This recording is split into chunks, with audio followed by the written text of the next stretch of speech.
എല്ലാ കൂട്ടുകാർക്കും നല്ലൊരു രാത്രി ആശംസിച്ചുകൊണ്ട് മാമ്പഴത്തിന്റെ പുതിയ വീഡിയോയിലേക്ക് സ്വാഗതം. നമുക്ക് നേരെ ആദർശിന്റെ നയനയുടെ അടുത്ത ആഴ്ചയിലെ നല്ലൊരു പ്രമോ വിശേഷം കണ്ടാലോ. അങ്ങനെ ഇന്ന് നമ്മൾ കണ്ടു. ആദർശിനെ വന്നിട്ട് ജയൻ ഉപദേശിക്കുന്നുണ്ട്.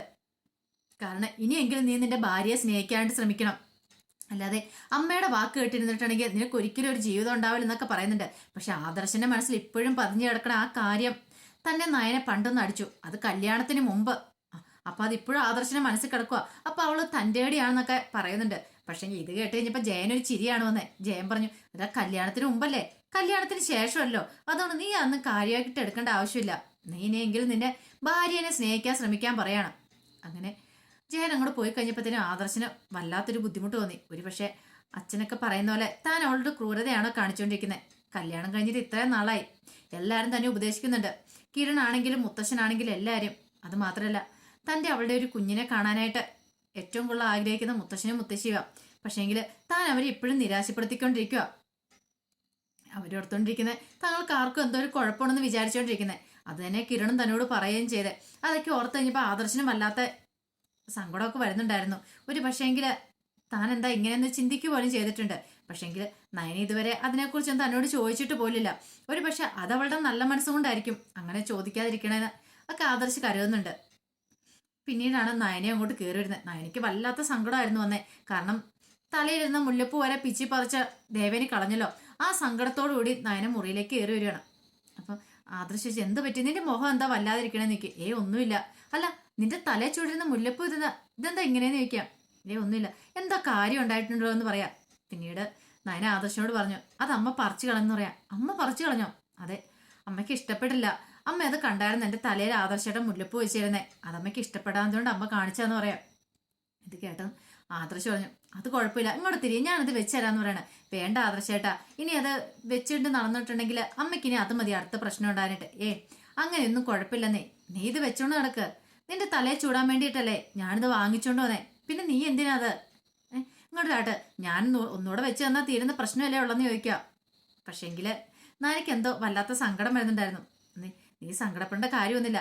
അമ്മയുടെ സ്വഭാവം നിനക്ക് അറിയാവുന്ന കാര്യമല്ലേ ഉള്ളൂ. അമ്മ എന്തേലും പറഞ്ഞിട്ട് പോട്ടെ, എന്തേലും കാണിച്ചോട്ടെ, അതൊന്നും നമ്മൾ മൈൻഡ് ചെയ്യേണ്ട കാര്യമില്ലെന്ന് പറയാം.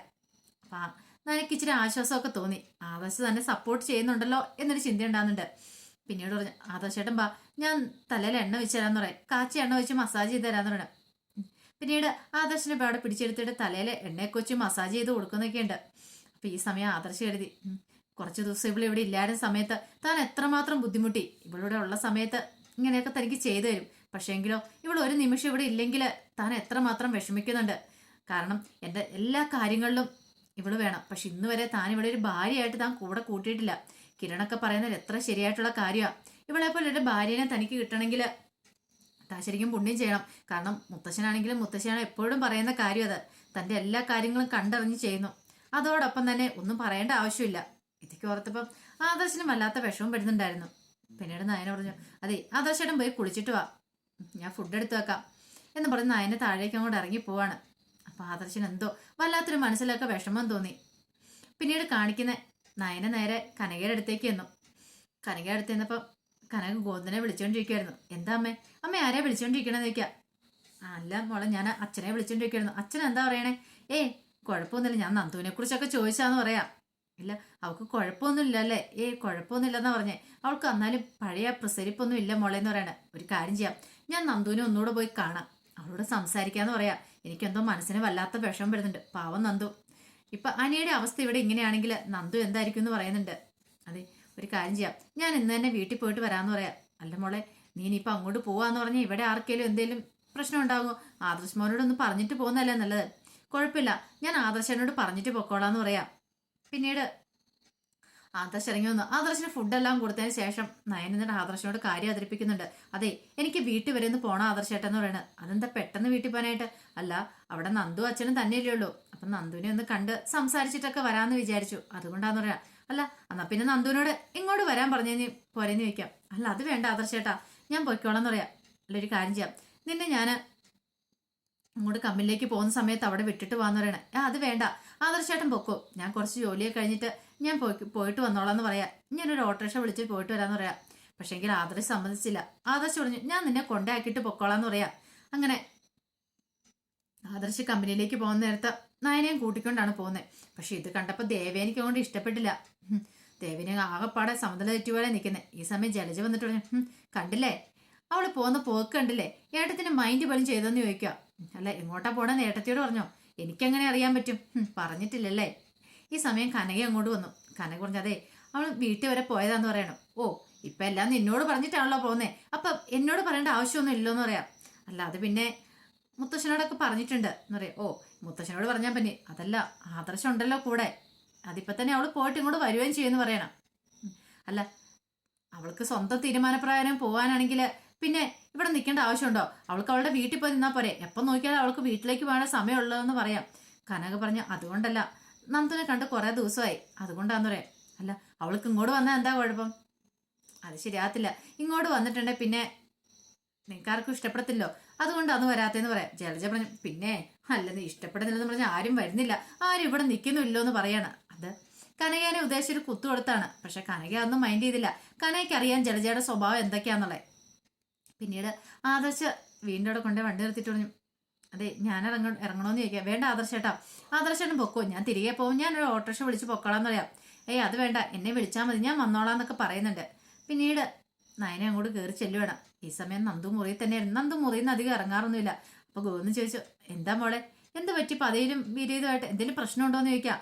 നയനെ വീട്ടിലേക്ക് കയറി ചെല്ലുമ്പോൾ തന്നെ ഗോവിന്ദന് ചങ്കിലൊരു ആന്തലാണ്. ദൈവമേ ഇനിയിപ്പോ എന്തെങ്കിലും പ്രശ്നം ഉണ്ടായിട്ട് വന്നാണെന്നൊക്കെ.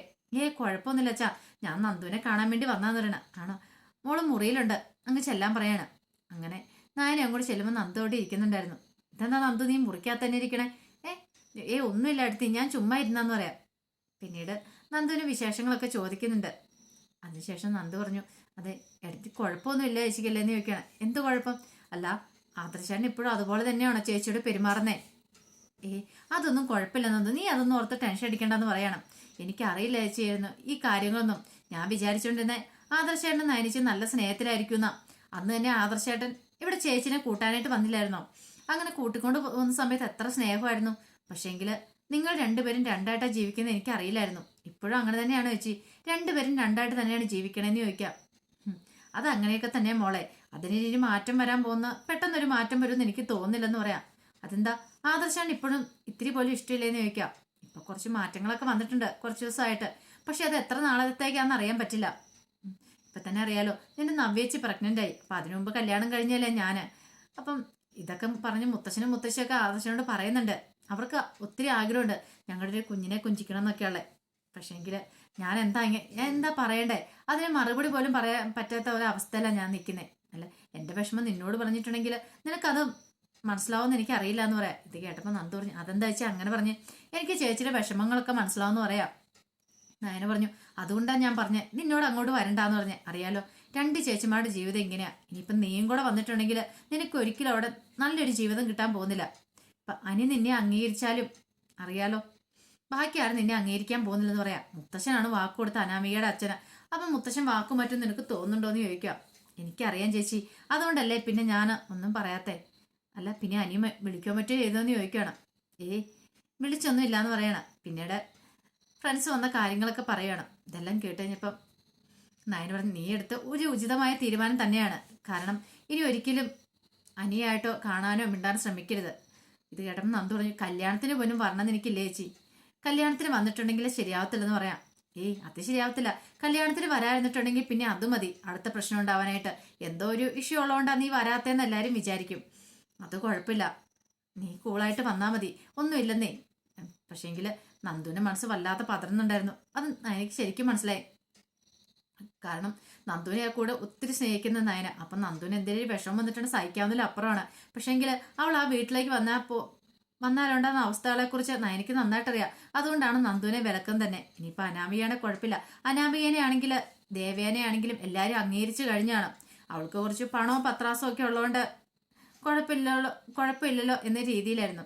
പിന്നീട് നയന പറഞ്ഞു, എന്നാ ശരി ഞാൻ പോട്ടെ എന്ന് പറഞ്ഞിട്ട് അങ്ങനെ വീട്ടിലെത്തി. ഈ സമയത്താണെങ്കിലോ ജലജയാണെങ്കിൽ മാക്സിമം ദേവയാന്റെ ഉള്ളിലേക്ക് എരിപൊരി കയറ്റി വിടുന്നുണ്ടായിരുന്നു. കാരണം അവൾ സ്വന്തം ഇഷ്ടപ്പറയാൻ നടക്കുക. പണ്ടത്തെ പോലെ ഒന്നുമല്ല, ആദർശം അവളായിട്ട് നല്ല ഇഷ്ടത്തിലൊക്കെയാണ്. ഇനിയിപ്പോൾ ഏട്ടത്തിനെ കാണിക്കാൻ വേണ്ടി മാത്രം ചിലപ്പം ദേഷ്യപ്പെടുന്നതായിരിക്കും എന്നൊക്കെ പറയുന്നുണ്ട്.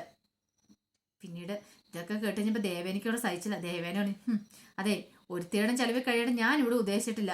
ഒരു കാര്യം ഞാൻ പറഞ്ഞേക്കും അവരോട്. കാരണം എൻ്റെ മോനവനെ എന്നെ ഇന്ന് അകറ്റാനായിട്ട് നോക്കിയിട്ടുണ്ടെങ്കിൽ നാനി ഒരിക്കലും ഇവിടെ വാഴാൻ പോകുന്നില്ല. അവളെ ഞാൻ ഈ വീട്ടിൽ നിന്ന് അടിച്ചിറക്കുമെന്ന് പറയാം. ഈ സമയം ജലജ പറഞ്ഞു, അതെ ഏട്ടത്തി പറഞ്ഞുകൊണ്ട് കാര്യമില്ല, അവളെ അടിച്ചിറക്കുക ചെയ്യേണ്ടതെന്ന് പറയാം. പക്ഷെ അങ്ങനെ പെട്ടെന്ന് അടിച്ചിറക്കാൻ പറ്റുമോ നമുക്ക്? കാരണം അറിയാലോ, അവൾ ഈ വീട്ടിലില്ലാത്ത സമയത്ത് എന്തൊക്കെ അവിടെ ഭൂകമ്പങ്ങളും ഉണ്ടായെന്നുള്ള കാര്യം. അത് മാത്രമല്ല, പിന്നെ നമ്മൾ രണ്ടും കിടന്ന് അടുക്കളയിൽ കിടന്ന് കഷ്ടപ്പെടേണ്ടി വരും. അതെന്നെക്കാളും കൂടുതലായിട്ട് നിനക്കറിയാൻ മേലെ ജലജയെന്ന് ചോദിക്കാം.